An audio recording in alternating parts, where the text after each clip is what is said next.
This is a quick glimpse into the technology acceptance model. When we choose a technology, what questions do we ask ourselves?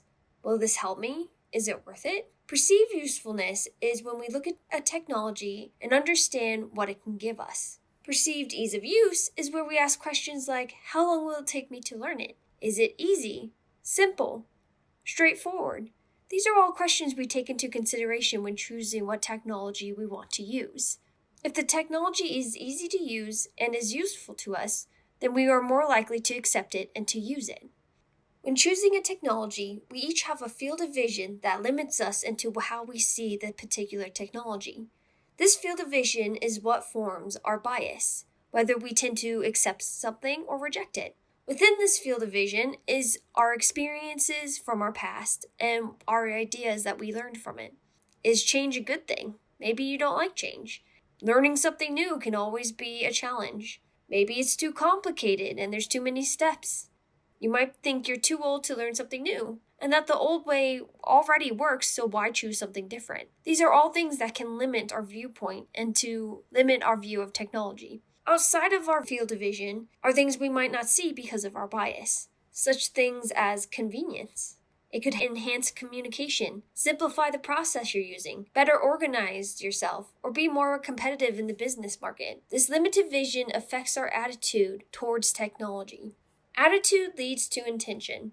Bad attitude will most likely result in not using that technology. A good attitude about the technology will most likely make you want to use it.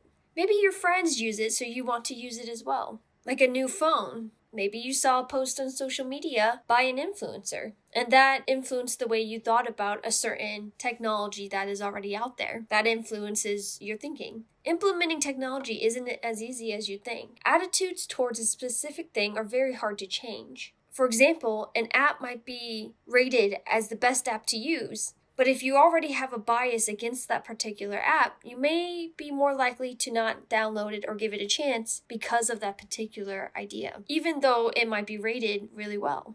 To summarize, perceived usefulness and ease of use are two very vital pieces of information that we use in order to understand technology and why we use it. Will this help me? Is it worth it? How long will it take me to learn it? Is it easy? Is it simple? Is it straightforward? These are all questions that we ask ourselves when choosing a technology to use. What does our field of vision look like? Our field of vision is our perception or bias, which affects our attitude. If we have a limited vision, we will not be able to see the pros and cons of a certain technology. The best way to evaluate a technology and to give it a fair chance is to make sure that you widen your vision and not come into the situation with any bias.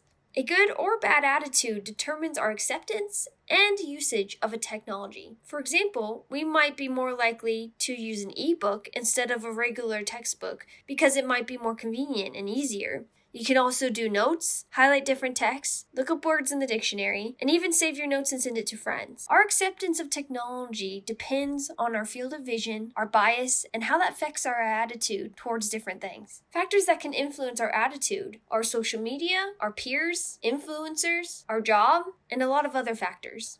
Thanks for watching, and that was a quick glimpse into the TAM, the Technology Acceptance Model, and why we might perceive technology in a certain way.